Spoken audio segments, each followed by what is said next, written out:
Dans ce nouveau chapitre sur les droites du plan, nous allons étudier les positions relatives de deux droites, c'est-à-dire à quelles conditions deux droites sont-elles parallèles, sont-elles confondues, sont-elles séquentes, et si elles sont séquentes, en quel point se coupent-elles? Et c'est là que nous serons amenés à résoudre des systèmes.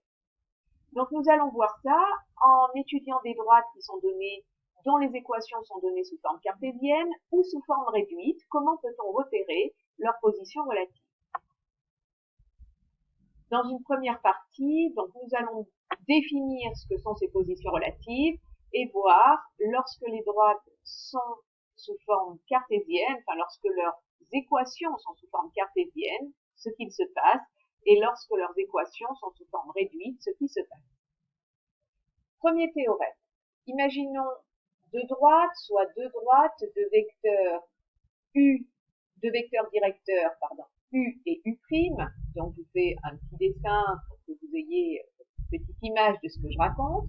On dira que les droites D et D' sont parallèles si et seulement si les vecteurs directeurs U et U' ont la même direction, c'est-à-dire si et seulement si ils sont colinéaires.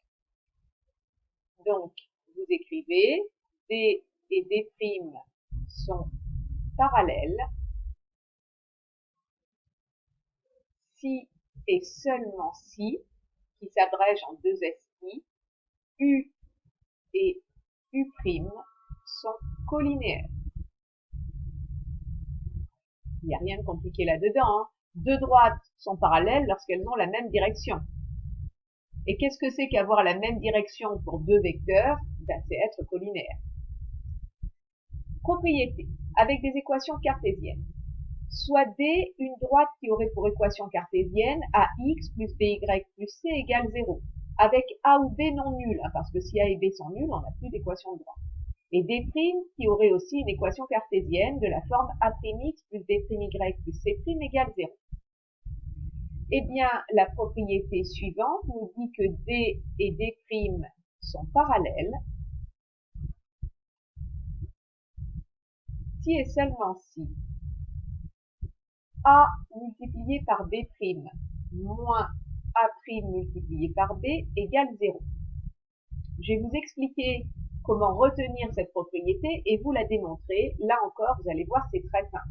Alors, ça se comprend mieux, je pense que ça se retient mieux si on met nos deux équations de droite l'une en dessous de l'autre. Voilà nos deux équations de droite. On a des B' et des C', égale 0.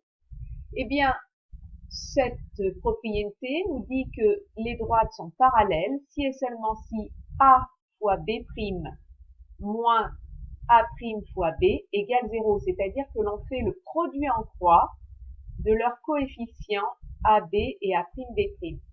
Et là, vous voyez que ça ressemble au déterminant, tout ça. Et c'est effectivement ce qu'on va voir dans la démonstration qui suit. Lorsque D a une équation cartésienne de la forme AX plus BY plus C égale 0, on sait que l'un de ces vecteurs directeurs a pour coordonnées moins BA. Même chose pour D', vecteur directeur moins B', A'. Mais dire qu'elles sont parallèles, d'après le premier théorème, c'est équivalent à dire que les deux vecteurs sont colinéaires, c'est-à-dire le déterminant est nul. Et qu'est-ce que c'est que le déterminant de ces deux vecteurs? Regardez, si je mets mes coordonnées de vecteurs dans mon déterminant et que je calcule le déterminant, on obtient moins B fois A', ici, moins A fois moins B' égale 0. C'est-à-dire, alors si je remets les choses un petit peu en ordre, moins BA', moins par moins plus AB' égale 0. Ce qui peut s'écrire aussi AB' moins BA' égale 0. Donc soit vous faites le produit en croix de leurs vecteurs directeurs, soit les produits en croix des coefficients, on obtient la même chose. Alors, un petit exemple d'application. Je prends mes deux droites. Sont-elles parallèles ou séquentes? Alors, je vais mettre ma droite D2, une équation cartésienne de ma droite D2 sous celle de la droite D1, vous y verrez mieux, plus 5 égale 0. Je vais calculer AB', donc 3 fois 3, moins BA', là c'est un 2 fois, c'est égal, moins 2 fois 2, on obtient 9 moins 4, 5. Ce n'est pas nul, donc elles ne sont pas parallèles. Et si elles ne sont pas parallèles, eh bien on peut en déduire qu'elles sont séquentes.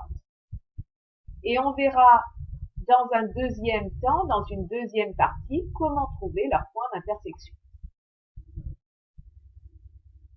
Dernière propriété avec les équations cartésiennes, lorsque nos deux droites D et D' sont séquentes, donc lorsque l'on se retrouve dans le cas de cet exemple-là, vous pouvez enlever le S à exemple, eh bien leur point d'intersection, ce sera un point dont les coordonnées vérifient l'équation de D et vérifient l'équation de D'. Donc il faudra que ces coordonnées x, y vérifient les deux équations à la fois. C'est ce que l'on appelle un système. Par exemple ici, le point M qui est l'intersection de nos deux droites D et D', imaginons que ce soit D inter D', eh bien x et y vérifieraient le système 3x plus 2y plus 1 égale 0 et 2x plus 3y plus 5 égale 0. Il faudrait trouver un nombre x et un nombre y qui rendent ces deux égalités vraies. Et là, nous verrons dans un deuxième temps des méthodes pour le faire. Voilà pour les équations cartésiennes.